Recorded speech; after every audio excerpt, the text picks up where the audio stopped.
Hi, everyone, and welcome to Transcendental Turnaround Thursdays. Wow, that's a mouthful, but it does mean so much.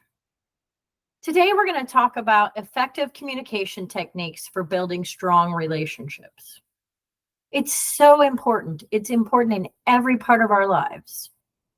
So, I'm going to start off with 3 effective communication techniques that will help you build strong relationships with your friends, your family, your partners, your clients, people you meet at the grocery store. The first step is active listening.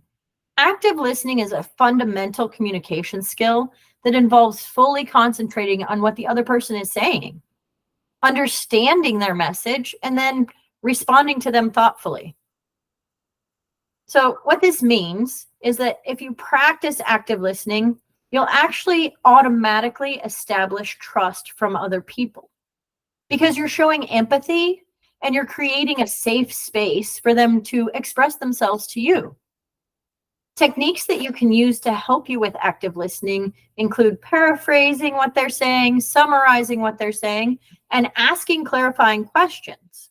This will demonstrate a genuine interest by you in understanding their perspective and feelings. It's so important. The next thing that you can do is to have empathetic communication. Empathy is the ability to understand and share the feelings of another person.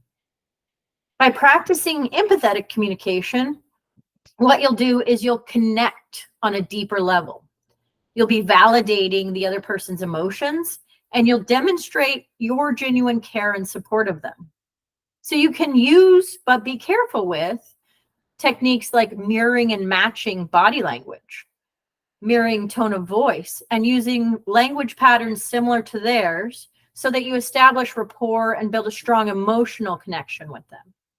Remember, empathy isn't about fixing a problem, but it's about showing understanding and compassion. And don't worry, we'll go a little bit later into how you can overcome challenges through the use of empathy. The final pillar really is clear and assertive communication. Clear and assertive communication is essential because it sets boundaries. You're expressing your needs and expectations, and you're fostering more healthy relationships. It's really important to communicate your thoughts, get feedback, give guidance in a direct but respectful manner. Use techniques for this, like reframing negative language into positive affirmations, using sensory-rich language to evoke emotions, and anchoring positive states to empower your clients and facilitate a positive change. By being clear, assertive, and authentic in your communication, you can build trust, credibility, and mutual respect with your clients, your friends, your family, your spouse, your cousins, your parents, your neighbors, your nephews, anybody you can think of. It really does help. So let's dive a little bit deeper into what I've been talking about, because it's important. So active listening skills and the art of empathy really require certain techniques. So let's go through a few examples. So first, we'll go through active listening skills. Let's say my husband is expressing a frustration about a lack of progress in achieving his goals. So what I will do is I will have reflective listening by paraphrasing his concerns and show understanding to him. I'll use the pacing and leading to acknowledge his feelings, and then I'll guide him toward reframing his challenges into opportunities for growth. I really want to understand the challenge he's facing and find a way to make that a positive opportunity for him to do better. As a second example, let's say a client shares a personal story about a difficult experience with you. So what you're going to do is demonstrate nonverbal cues like nodding and maintaining eye contact so that you're showing attentiveness. In addition, you're going to use techniques like sensory acuity, where you can pick up on subtle cues in their language and behavior, the way they're looking at you, allowing you to respond with more empathy and understanding and more appropriateness. That's why I love Zoom calls and Google Meets. As a third example, let's say you have a teenage kid who has conflicting emotions about a decision they need to make. Practice active listening by summarizing their mixed feelings to clarify their thoughts. Here, you're going to use meta modeling to uncover underlying beliefs or values that are influencing their emotions so that you can help them gain more clarity and make an empowered choice that aligns with their values, their belief system, and also what you think might be best for them since they are a teenager. As for the art of empathy, in this example, let's say you have a spouse who is sharing that he or she has feelings of self-doubt and insecurity, and they feel like it's holding them back at work. Practice empathetic listening by acknowledging their emotions without judgment instead of saying it's not true. Listen to them. Feel what they're saying to you. Reframe that negative self-talk into positive affirmations to help them cultivate more self-compassion and confidence. Help them find examples of where what they think is a failure is actually a success. Let's say you have a client who expresses a fear of failure and a reluctance to take risks. For this client, show empathy by validating their concerns and sharing stories of resilience and growth. Use techniques like future pacing to help them visualize success and overcome limiting beliefs. And that way they'll get a sense of courage and motivation. Let's say this teenage kid that you have in high school is struggling with setting boundaries in relationships due to fear of conflict, because this happens all the time in high school, as we know. The best thing to do is demonstrate empathy by understanding their challenges with compassion. Have them clearly tell you what they're feeling, what they're facing.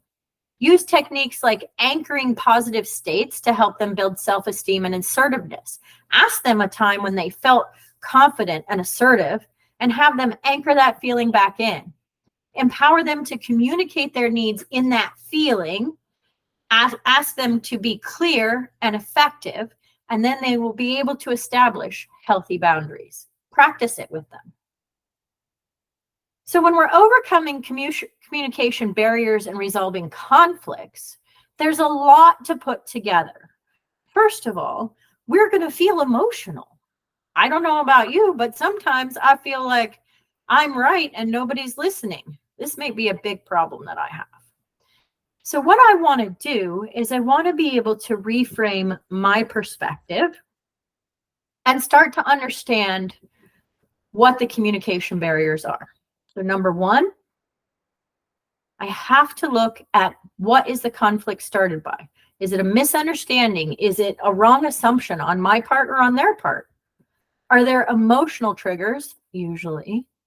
And is there a lack of clarity, either on my part or their part? I need to recognize what it is that's leading to the conflict. Why is it creating a breakdown in this relationship? And why is it hindering my communication? Then I need to understand how to implement my active listening and my empathy. I need to first, to cool down the temperature, foster understanding. I need to build rapport. I need to create that safe space for open communication instead of people just shutting down and saying it doesn't matter, or I can't handle this right now. If you're acknowledging their emotions and giving them a chance to breathe, if you validate their perspective, if you listen and put yourself in their shoes, you'll be promoting mutual respect and opening the door to resolution. Again, we're going to circle back to active listening, but this technique is called reflective listening. And the way we implement this immediately is we start paraphrasing and summarizing the speaker's message to ensure that we are understanding what they're saying to us. A lot of times when we do this, we might receive a new understanding of what's being said. This technique actually is going to help you clarify misunderstandings. It demonstrates to the other party that you're being attentive, that you really do care, and that you're going to be showing respect to them for their viewpoint, for their feelings, and for their perspective. Then you're going to employ empathy through a perspective-taking exercise. So as we just said with active listening, you're going to engage in putting yourself in their shoes, understand their emotion and motivation, really get connected with who they are and what they're feeling in the moment. They may even have physical feelings. This will promote empathy. It will have you foster more compassion for them. It's going to encourage the person you're having a conflict with to see a different viewpoint, and then we'll have a more effective opportunity at conflict resolution. It brings the temperature down. Finally, you're going to want to have a strategy. So you're going to want to incorporate that active listening, combine it with the empathy, and then find a constructive way in which you can bring the conversation forward instead of backwards. You have to stay calm without asking them to stay calm. You listen actively. You validate their emotions, and then you find the common ground for resolution. The best way to do this is now to practice and get feedback from people.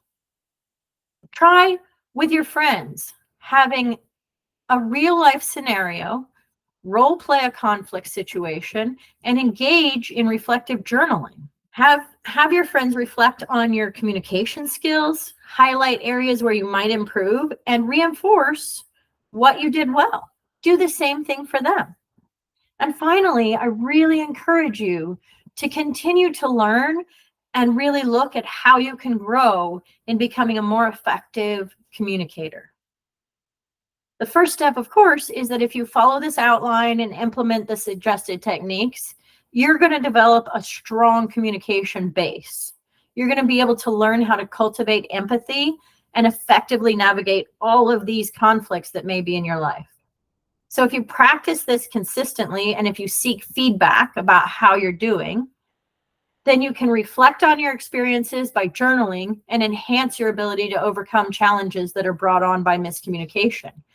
Practicing and writing out the challenges you faced when implementing your skills will bring you closer to realizing that your potential truly is limitless. I hope you found value in this Transcendental Turnaround Thursday. I'd love to see you again on our channel.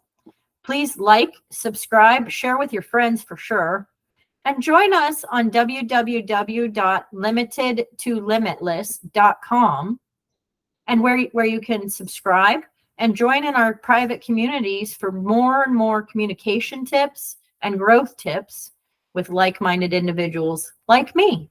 Thank you so much. Have a great day.